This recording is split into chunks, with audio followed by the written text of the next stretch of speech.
বিষয়ে বিস্তারিত জানাতে সায়দাবাদ বাস টার্মিনাল থেকে যুক্ত হচ্ছেন আমাদের সহকর্মী তাওহিদুল ইসলাম।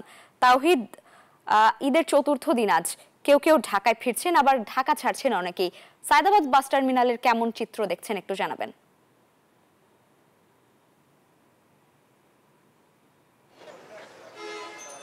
লাইভা জান্নাত, আমরা কমলাপুর রেলওয়ে স্টেশনের যে চিত্র দেখছি, সায়দাবাদ বাস স্ট্যান্ডের ঠিক তার বিপরীত চিত্র আমরা দেখতে পেয়েছি। এখানে আসার পর দেখছি বাস এবং যাত্রী কারোই কোনো তেমন ভিড় নাই, যাত্রীদের ভিড় নাই, বাসেরও জটলা নাই। কারণ যাত্রীরা ঠিক ঈদ পরবর্তী সময়, আজকে ঈদের চতুর্থ দিনও খুব কম যাত্রী যাচ্ছেন আর কি গ্রামের দিকে, সেটা স্বাভাবিক সময়ের থেকেও কম।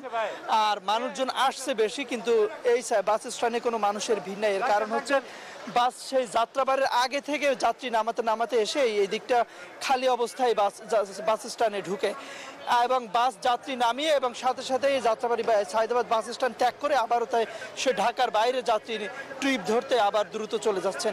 এমনভাবেই চলছে সায়দাবাদের বাস স্ট্যান্ডের বাস পরিবহন। বান্ডেল থাকলে প্রতি সেনমানিতে টাকা বাঁচবে। বিকাশ সেনমানি বান্ডেল কিনে জিতুন প্রতি লেনদেনে। পরিবহন ব্যবসায়ীদের আর কি বাস পরিচালনা।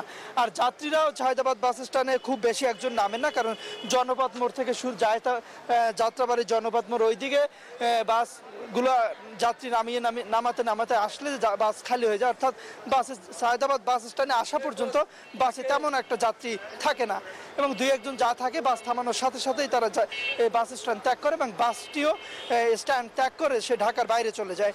তবে কমলাপুরে আমরা যেমনটা দেখছি যাত্রীদের ভিড় থাকে বা ট্রেনে মানুষ বেশি যাচ্ছে সেটা না, কিন্তু আপনার ইটা বেশি যাচ্ছে, ট্রেনে বেশি মানুষ ঢাকা ছাড়ছে, কিন্তু বাস স্ট্যান্ডের চিত্রটা পুরোটা ভিন্ন।